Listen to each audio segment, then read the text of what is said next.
Welcome back, folks, to Let's Play Phoenix Wright Ace Attorney Justice for All on the Nintendo DS. I'm SamuraiT-X. And I'm Solid Snake. Welcome back, Snake. So, how does it feel to lose in Pokemon? Shut up. I'm still recovering from my defeat. Well, I told you were going to lose. Anyway, change of subject, since we're on Ace Attorney.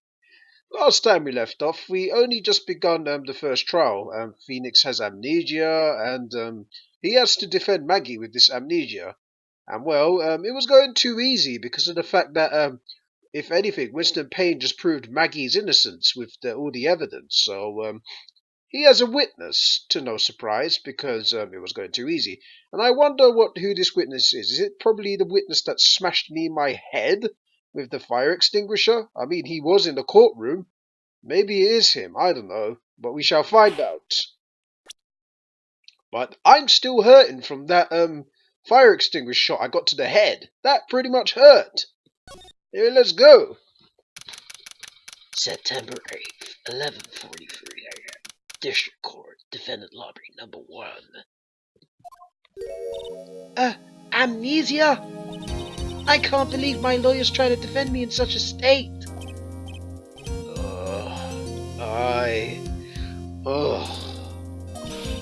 Why didn't you tell me, sir? I'm sorry. I didn't mention it to you. Oh, I'm sorry I didn't mention it to you. Oh, I know what to do. I heard you can fix something like this with a really strong shock to your system. Come on, lower your head a little. A Maggey kick should be all you need. No. I think I'll pass on this one. Come on. I'm sorry. Whenever I see someone in trouble, I have a hard time leaving them alone. I tend to stick my nose in where it doesn't belong and try to tackle everyone's problems. Well, my head's one problem you won't be tackling today. Thank goodness. I wouldn't want no one to kick my head if I had amnesia. That's crazy. Well, we're here to solve your problem first. We can deal with mine later. For now, do you think you can fill me in on a few things? Of course, I'd be honored to. Well, I guess we'll start with my name, and I can tell you about me. No, that's okay. Really, I think I know you and your name pretty well by now. I was wondering if you could help me figure out a few things about myself. So, my name is Phoenix Wright. What a weird name. That is your name? Why are you insulting yourself? This is serious. You really don't remember. I'll tell you what, sir. You can have this back. Maybe it will help. Huh? This is a business card? I got this from you. It's my most prized possession. You can borrow it for now, but please give it back, okay? Okay. There are some numbers written on the back. Oh, that's your cell phone number. Okay.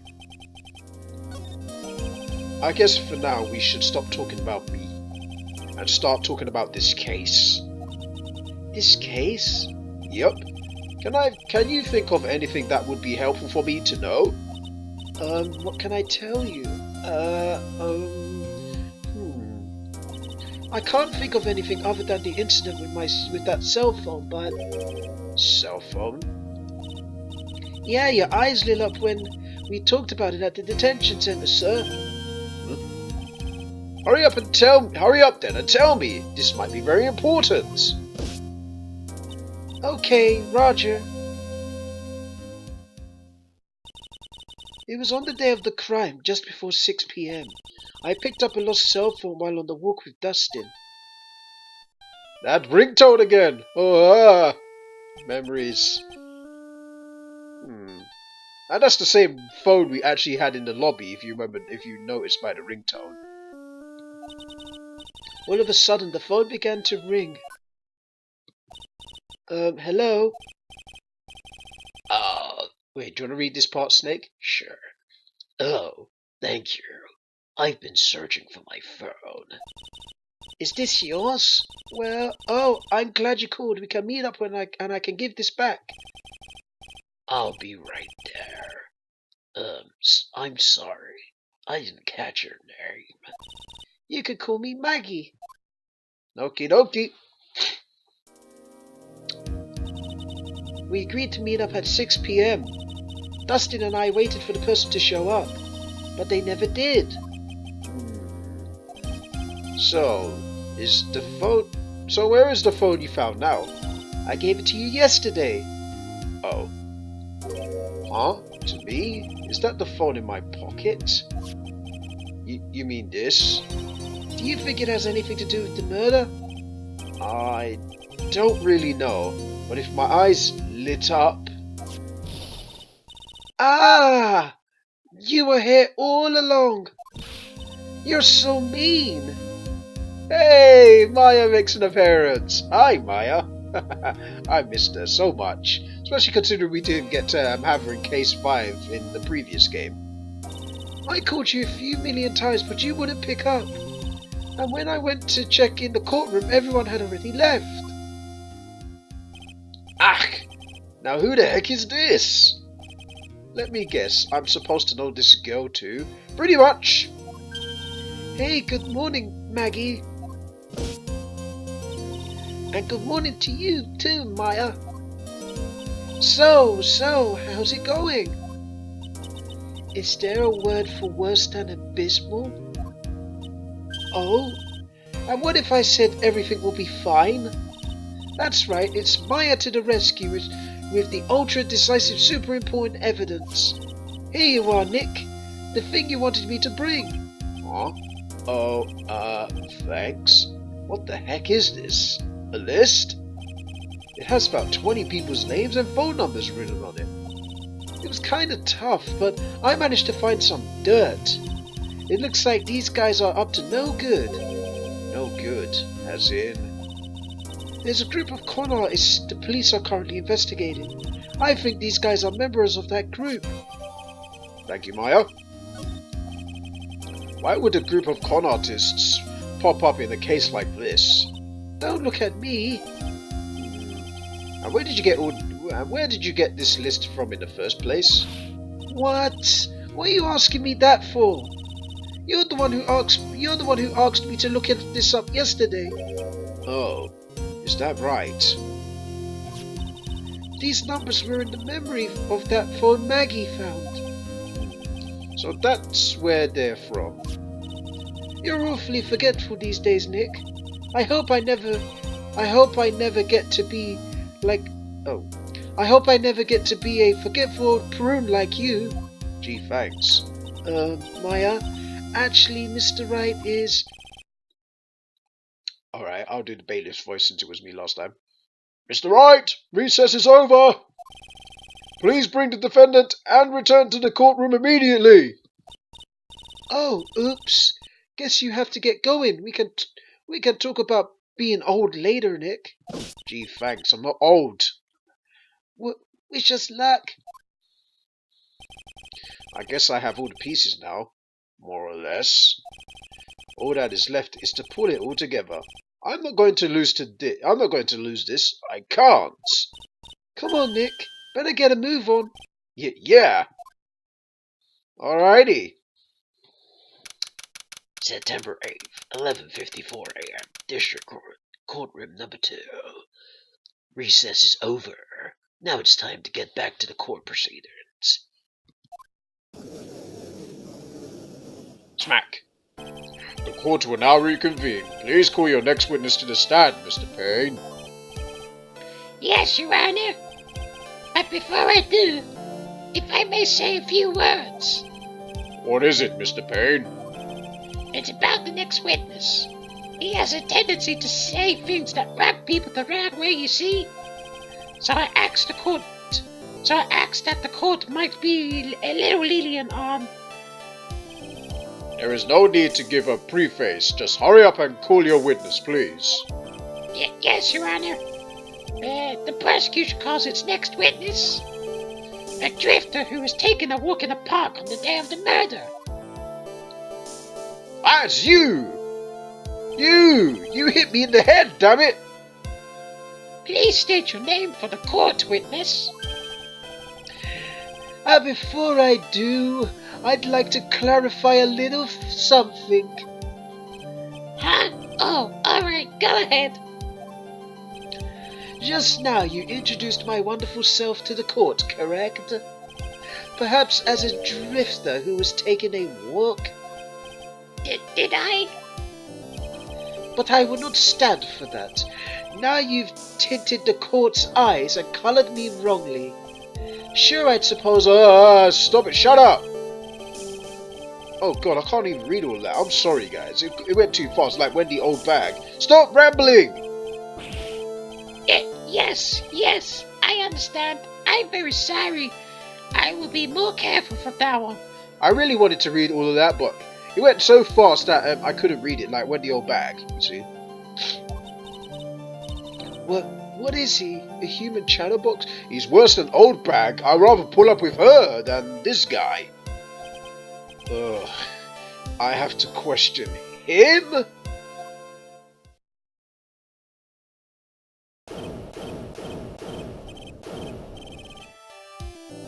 Fashion, cars, women, glasses, and of course university.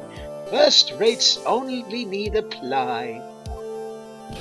Glasses? But you aren't wearing glasses. Smack.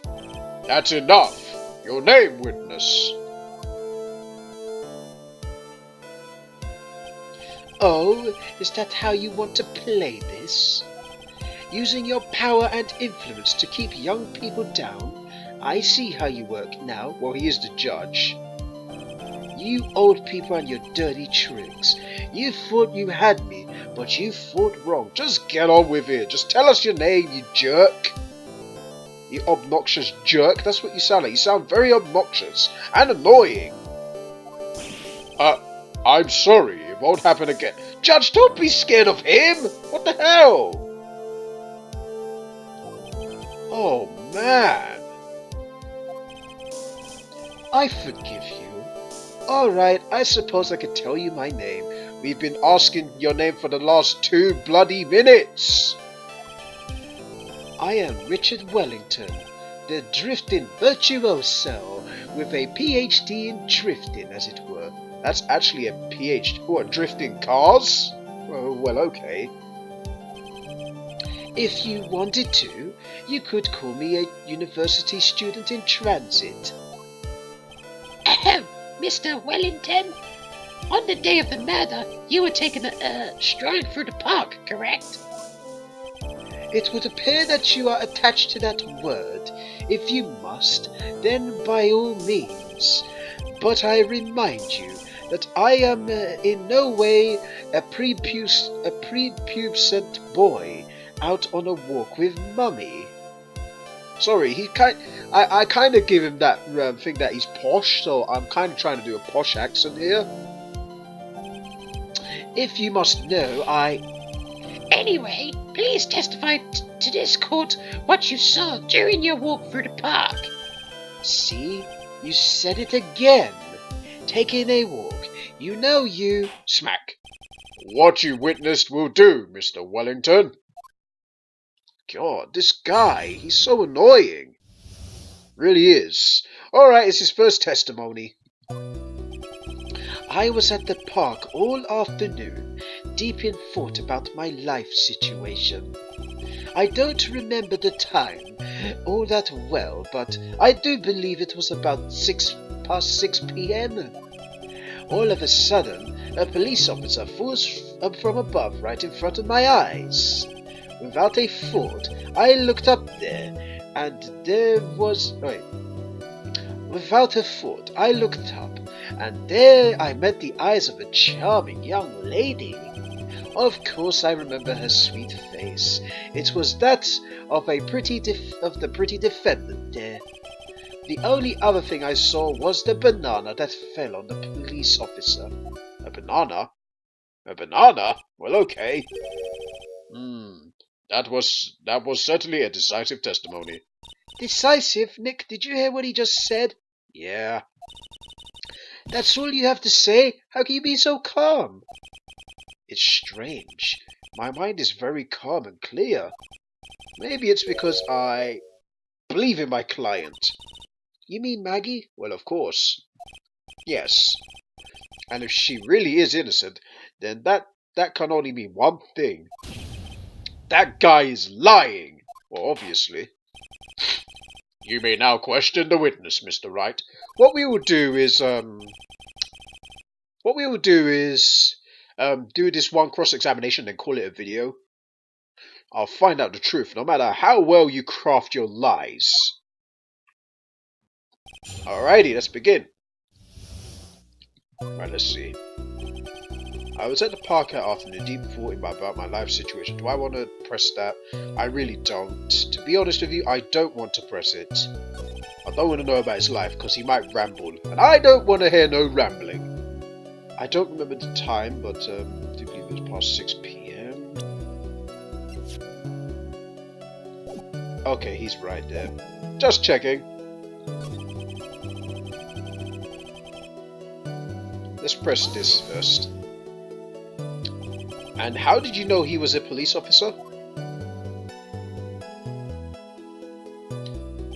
You obviously have no idea how powerful my deductive reasoning skills are. With one glance I could tell you just what kind of occupation he held. That shoddy do-it-yourself— oh, jeez. Oh, and I suppose it was because he was wearing an officer's uniform. Shouldn't that statement have come first? Wow, that's pretty impressive.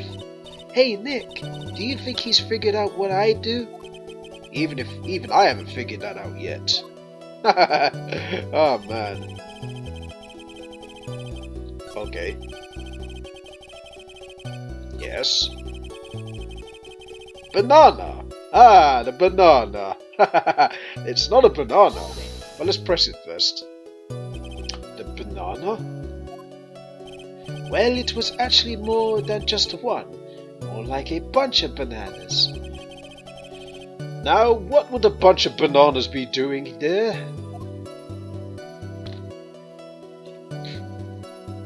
And why would I know such a thing? I'm telling you what I saw. That's really strange. Maggey never mentioned anything about a bunch of bananas. That's it, Nick. He's got to be lying about the bananas. I already know that. I just want to press it. He could be, but there's no reason for him to lie about there being bananas on the crime scene. And what if it's not a lie? Well, maybe he thought he was seeing one thing and it was something else. If he mistook something for a bunch of bananas, then that would be an inaccuracy. Think, Phoenix. Think! If my client is innocent, then there's no way he could have seen what he says he did. Which means if he can somehow show he's lying... Yeah, that's exactly what we need to do. She's right, she's got a sharp mind, but I just wish I could remember who she is. Is everything okay, Nick? Nope, I got amnesia. And I don't know your name, so nothing's okay at the moment. Right, let's talk about the bananas. Because, yes, we were supposed to present, but I wanted to press it first. So let's present the baseball glove, because it's not a banana, it's a baseball glove. Objection! Ha! Finger point! Mr. Wellington, I believe I have the bananas you saw right here.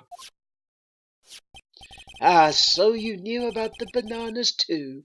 Why didn't you say so earlier? But don't think you can use this as a way to pull more information out of me. And that's where you'd be wrong. Mr. Wright, what is the meaning of this? Isn't that the baseball glove? You're damn right it is. Huh? What? A baseball glove? Doesn't it look delicious? Care for a bite? Yeah, I'd love to buy a baseball glove. Not. That's not... It's a... No! Table smash. Your Honor, I think this proves one very important fact. This witness... Well, he must know something about baseball if he's a university student and he's pretty smart, so he would probably know that. I would say love bananas, but that's not the case. We're going to go for he has bad eyesight, because Maggey said, well, Maggey did say that her glasses broke, but they're not hers, so, I'm going to say he has bad eyesight. Besides, bananas don't have red things sticking inside it. If anything, they have a sticker on them, you know, sometimes, but not a red thing sticking inside the glove, like to show that sticking inside the banana, because then nobody would eat that, you know. By the way, just how bad are your eyes? How? What? You? Why are you asking me this all of a sudden? Your Honor, it is very simple to mistake a glove for a bunch of bananas. No, it's not. Gloves are normally brown. No, I don't think so. Objection overruled. Thank you, Judge. You're one of those people. Yes, you know what I mean. No, I'm a lawyer. You're like one of those people. Oh, God. Yep, he's rambling. He's worse than Oldbag. Trust me, he is. Table smash. And that's why I asked you how bad your eyesight is. They're both 2200. What? I suppose you're going to tell me that's terrible, right? No, you mean 2020? Why are you not wearing your glasses today, then? That's because I lost them recently, you see. Of course, I was planning on getting a new pair made right away. But you know, my glasses are no ordinary glasses, so to replace them... How about when you witnessed a crime? Were you wearing your glasses then? Nah! How about it, witness? You are an unrelenting evil man. No, I'm just doing my damn job. Now answer the damn question.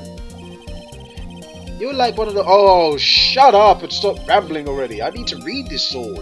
Table smash. Which boils down to you were not wearing your glasses at that time.